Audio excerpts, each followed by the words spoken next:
ಎಲ್ಲರೂ ಒಗ್ಗಟ್ಟಿಂದ ಬಾಳ್ಬೇಕಂತ ಇಡೀ ದೇಶದಲ್ಲೆಲ್ಲ ಸಾರ್ತಾ ಇದ್ದಾರೆ. ಶಾಂತಿಯ ತೋಟ ಇದು, ಶಾಂತಿಯ ಕಿಡಿಗೇಡಿಗಳು ಮಾಡ್ತಾ ಇರೋದು. ಅವ್ರು ಪಾಕಿಸ್ತಾನದವರಾಗಲಿ ಅವ್ರು ಯಾರಾಗಲಿ ಅವ್ರು ಮಾಡಿರೋ ಕೃತ್ಯಕ್ಕೆ ಅವ್ರಿಗೆ ತಕ್ಕ ಶಿಕ್ಷೆ ಆಗಲೇಬೇಕು. ಅದು ಯಾರೂ ಮೆಚ್ಚಲ್ಲ, ಯಾವ ದೇವರು ಹೇಳಲ್ಲ.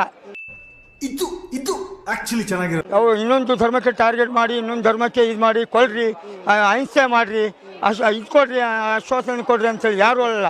ಕೋಮುಗಳಿಗೆ ಸೃಷ್ಟಿ ಮಾಡೋಕ್ಕೆ ಯಾವ ದೇವರು ಅಪ್ಪಣೆ ಕೊಡಲ್ಲ, ಯಾವ ಗ್ರಂಥದಲ್ಲೂ ಇಲ್ಲ, ಯಾವ ಪುರಾಣದಲ್ಲೂ ಇಲ್ಲ.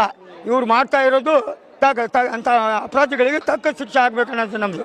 ಇಲ್ಲಿ ನಮ್ಮ ಕರ್ನಾಟಕ ಭಾರತ ದೇಶದಲ್ಲಿ ನಾವು ಹೆಂಗೆ ಮಾಡ್ತಾ ಇದ್ದೀವಿ, ನಾವು ಕುಡ್ದಿದ್ದು ಇಲ್ಲಿ ಗಾಳಿ, ಬೆಳೆದಿದ್ದು ಇಲ್ಲಿದ್ದ ಗಾಳಿ, ಬದುಕ್ತಾ ಇರೋದೇ ಇಲ್ಲಿ ಬದುಕಿದ ಮೇಲೆ ಪಾಕಿಸ್ತಾನಕ್ಕೂ ನಮಗೂ ಸಂಬಂಧ ಇಲ್ಲ.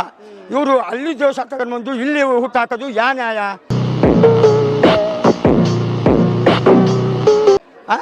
ಇಲ್ಲಿ ನಾವು ಮೊದಲೇ ಒಂದೇ ತಟ್ಟೆಯಲ್ಲಿ ಊಟ ಮಾಡ್ತಿದ್ರು. ಹಿಂದೂ ಮುಸ್ಲಿಮ್ ಅನ್ನೋ ಭೇದ ಭಾವ ಆಗಿಲ್ಲ, ಸಹಬಾಳ್ವೆಯಿಂದ ಬದುಕ್ತಾ ಇದ್ವಿ. ಈಗ ಅಂತ ಕಿಡಿಗೇಡಿಗಳಿಗೆ ಮೊದಲೇ ಈ ರಾಜಕೀಯದವ್ರಿಗೆ ಹೊಡಿಬೇಕು ಮೆತ್ತ ಒಂದು.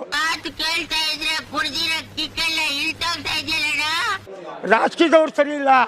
ರಾಜಕೀಯದವರು ತಮ್ಮ ಪಕ್ಷಕ್ಕೋಸ್ಕರ ಬೆಳೆಸ್ಕೊಳೋಸ್ಕರ ಸಿದ್ದರಾಮಯ್ಯ ಆಗಲಿ ಮೋದಿ ಆಗಲಿ ಒಳ್ಳೆ ಕೆಲಸ ಮಾಡಿದ್ರೆ ಯಾರಾದರೂ ಮೆಚ್ತಾರೆ. ಸಿದ್ದರಾಮಯ್ಯ ಮುಸ್ಲಿಮ್ನವರಿಗೆ ಟಾರ್ಗೆಟ್ ಮಾಡೋದು, ಹಿಂದೂಗಳಿಗೆ ಬಿಡೋದು, ಹಿಂದೂಗಳಿಗೆ ಬಿಟ್ಟು ಮುಸ್ಲಿಮ್ನವ್ರಿಗೆ ಟಾರ್ಗೆಟ್ ಮಾಡೋದು, ಅದೆಲ್ಲ ಮಾಡಬಾರ್ದು. ರಾಜಕೀಯ ಧರ್ಮನೂ ಹೇಳಲ್ಲ, ಯಾವ ದೇವರು ಮೆಚ್ಚಲ್ಲ.